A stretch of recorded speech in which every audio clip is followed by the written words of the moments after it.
Mark, I know you've been catching some of the hearing here. What is your analysis, and do you think Pete Hegseth is likely to become the Secretary of Defense? I think he will, unless there's a bunch of Republicans who secretly have said they're going to vote no, and they're just being encouraging at the hearings to avoid conflict with MAGA. Democrats, I think, have done a pretty good job, better than the opposition party typically does, of having their topics organized and focusing pretty well on the things they wanted to bring out. But there's no bombshell. As far as we know, there's no star witness. The chairman's holding firm, as he just reported, no additional rounds of questioning. And nothing the Democrats did, because the witness was very well prepared. He didn't lose his temper. He didn't say things he shouldn't have said. He didn't create damaging sound bites. He was a case study, just as his team was a case study in November and December to get him to this point.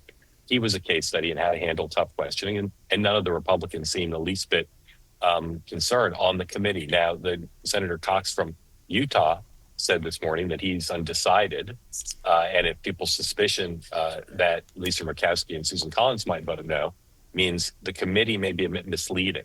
The committee is pretty supportive in the main, and the candidates to vote no are largely not on the committee. So I don't think he's out of the woods yet, but I do think it appears he'll get a favorable vote in the committee. And then once he's on the floor, I think President Trump can put down a fair amount of pressure if there is any effort to stop that. So let me ask you, Mark, the kind of whole slate, it seemed as if things were not going great for Pete, but then, of course, there was this threat of primary challenging that we may or may not have been involved in. Do you think that changed the direction of the future of the whole slate being confirmed? I think three things happened that changed the direction of the slate.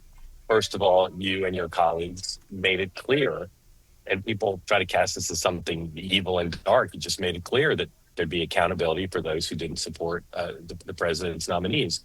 And I think some of the senators got that message. They're not interested in going against the energy of the party. Number two, I think the team's geared up, right?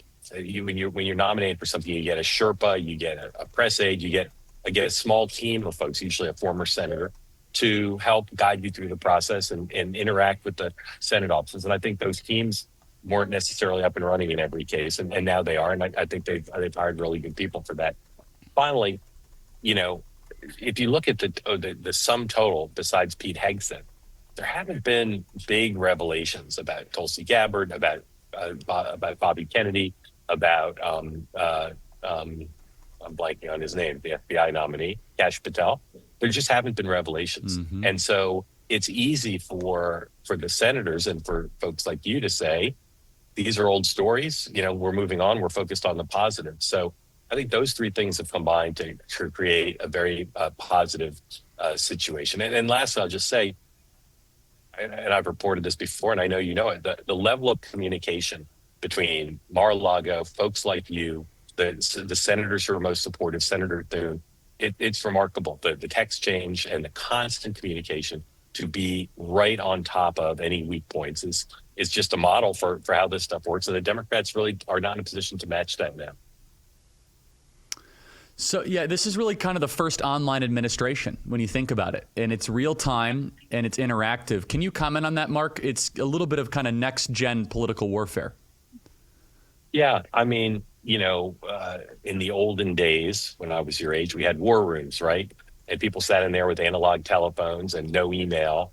And, you were rapid response if you wrote and sent out a blast fax within half an hour. You all are 24/7 online on phones, mm-hmm. primarily, able to and consuming a lot of incoming. So if Elizabeth Warren writes an 80-page letter saying, here are all my questions, it's not like the next afternoon you all are up and running and figuring out what, if anything, do we need to do about this. It's instantaneous analysis, communication, yes.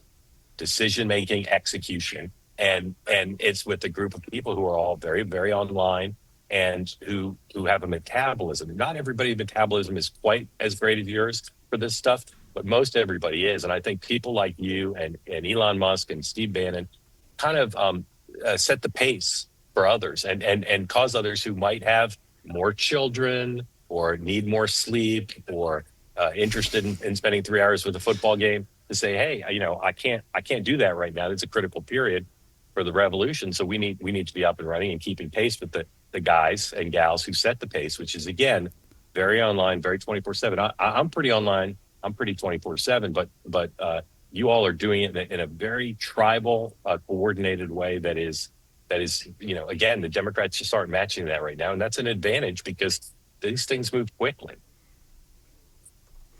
I take that as a great compliment. Thank you. And you're right. The sleep is not always abundant. Sometimes, you're up at 1 or 2 a.m. because you just have all this incoming.